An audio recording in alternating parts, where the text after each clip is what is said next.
For as long as empires have existed, people have asked the same haunting question. What actually destroys a superpower? Is it enemies at the border, corruption, war? Or does the real collapse begin much earlier, quietly, invisibly inside the system meant to guarantee stability? Imagine the world's greatest power brought to its knees not by barbarians or rival nations, but by something far stranger, its own way of choosing a leader. Hard to believe, right? But what if that's exactly what happened to Rome? And if the blueprint for collapse was built into the foundation from the very beginning, what does that say about every powerful nation today? Before we go any deeper, if you're fascinated by the hidden machinery that builds and breaks civilizations, you're in the right place. You're watching the History Sage, where the past whispers warnings to the present. So stay with me, because what you're about to hear is the kind of story people argue over, scholars debate, and emperors feared. And by the end, you may ask yourself a question Rome never dared to answer until it was too late. Rome was a giant and unstoppable force stretching across continents. Its armies were unmatched, its wealth unimaginable, its cities dazzling beyond belief. But beneath the marble, beneath the triumphs and the rhetoric, lay a single flaw that every emperor understood but none could fix. Rome had no clear rule for succession, no written law, no established process, no guaranteed heir. The empire that conquered the world didn't know who would rule it next. And that uncertainty, that built-in chaos, became the slow-moving fuse that burned for centuries. The story starts with Julius Caesar, though he was never technically emperor. He was the man whose ambition reshaped reality. But here's the twist most people forget. Rome didn't fall apart because Caesar seized power. Rome fell apart because nobody knew what should happen after him. When Caesar was murdered by senators who thought they were saving the Republic, they actually lit the match for something far more dangerous. Suddenly, a massive militarized superstate had no leader and no plan for finding one. So what happens to a vast empire when the throne becomes a prize rather than a responsibility? The answer arrived quickly: civil war. Power-hungry generals, brilliant tacticians, shadowy politicians, all of them fighting not for Rome, but for the right to stand above it. And in the smoke of that chaos, a young, quiet, calculating man emerged, Caesar's adopted son, a boy named Octavian. He didn't look like a conqueror, but appearances mean nothing when ambition flows cold through your veins. He defeated every rival, outmaneuvered every enemy, and became Augustus, the first emperor of Rome. The empire found its ruler, but not its solution. Because even Augustus, the man who built the imperial system, couldn't decide how to pass on his power. He had sons. He had grandsons. He had adopted heirs. One after another, they died, disappointed him, or proved unfit. So Augustus improvised an emperor choosing successors like a gambler choosing cards. What happens to a nation built on improvisation? You probably already know the answer. When Augustus died, the throne didn't pass smoothly like a crown. It fell like a burden, landing on shoulders too weak to carry it. The second emperor, Tiberius, never wanted the job. Augustus had pushed him into it, and Tiberius ruled with the bitterness of a man trapped in a life he never chose. Under him, suspicion flooded Rome. Informants prowled the city. Executions multiplied. Political stability became a memory. If this was continuity, what would Rome look like in the hands of someone unstable? Then came Caligula the emperor, whose reign still feels unbelievable, even 2,000 years later. The truth is debated, but what isn't debated is the fear he inspired. Senators trembled, advisors vanished. Decisions were made on whims, not wisdom. When the imperial system depends entirely on the personality of one man, what happens when that personality fractures? You get a government that wakes up each morning not knowing if it will survive the afternoon. And yet Rome didn't change the succession system. The throne remained a prize, not a plan. After Caligula's assassination, the Senate panicked again. Who chooses the next emperor? The Senate? The people? The army? Whoever gets to the new ruler first. Rome had no answer. So the Praetorian Guard, the emperor's personal soldiers, made the decision themselves. They found Claudius hiding behind a curtain, panicked and shaking, and declared him emperor. Imagine the message that sent. The army chooses the king now.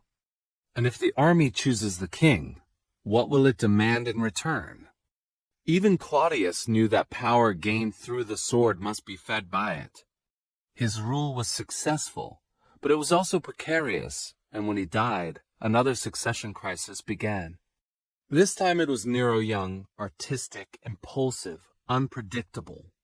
Every emperor seemed to swing from one extreme to another, reluctant to unstable, paranoid to naive. Rome wasn't selecting leaders. Rome was rolling dice. And one day, the dice came up snake eyes. When Nero died, there was no heir, no plan, no stability. The result? The year of the 4 emperors. 4 men claiming the throne in the span of a single year. Civil wars tore across the empire. Thousands died. Provinces rebelled. Legions betrayed each other. The Roman world trembled, not because its enemies were strong, but because its leaders were weak and its system was weaker. Rome survived, but barely. The next stretch, the era of the 5 good emperors, gave people hope that maybe the system could work after all. Nerva, Trajan, Hadrian, Antoninus Pius, Marcus Aurelius, all chosen through adoption, mentorship, and merit. Stability returned. Prosperity returned. The empire reached its peak. Some believed Rome had finally cracked the code. But even this golden age held a secret flaw. Adoption worked only because good men voluntarily stepped aside for better ones. That requires humility, something Rome's future rulers would not inherit. The golden age ended the moment Marcus Aurelius chose his biological son, Commodus, instead of a proven heir. Why did he do it? Tradition? Love? Pressure? Whatever the reason, Rome paid the price. Commodus's rule dragged the empire into corruption, instability, and near collapse. The idea of bloodline succession, so appealing in theory, had returned with catastrophic consequences.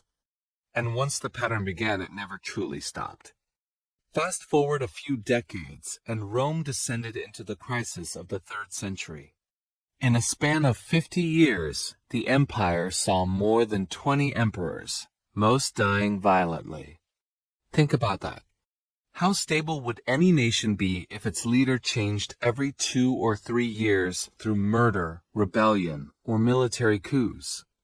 Every general with a loyal legion became a potential emperor. The throne wasn't a symbol of authority.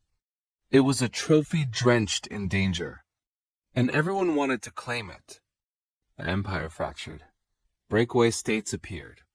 Invasions intensified. Economies shattered. Plagues spread. And while outside enemies pressed in, the real war was always internal Rome versus the consequences of its own broken succession model. The empire still looked powerful from the outside, but inside it was bleeding out. Eventually, Diocletian tried to patch the system.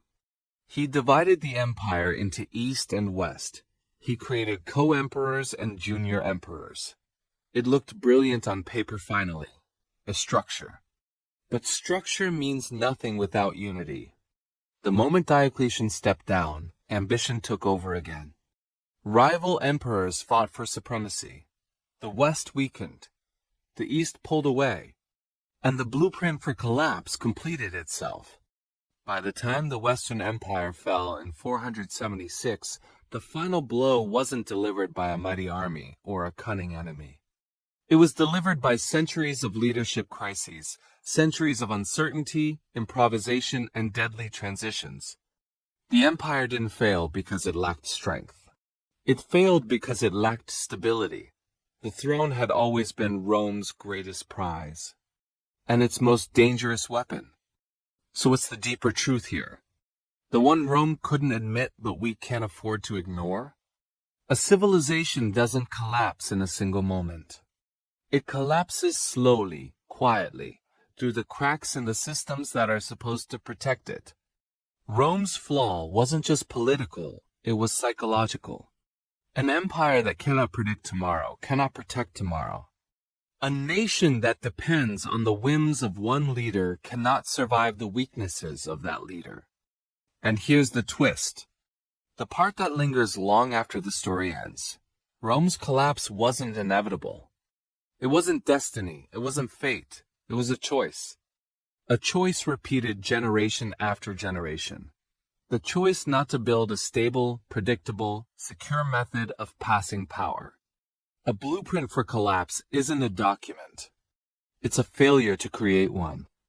So as you finish this story, ask yourself, what truly holds an empire together? Its armies, its wealth, its borders, or its belief that tomorrow will follow a plan?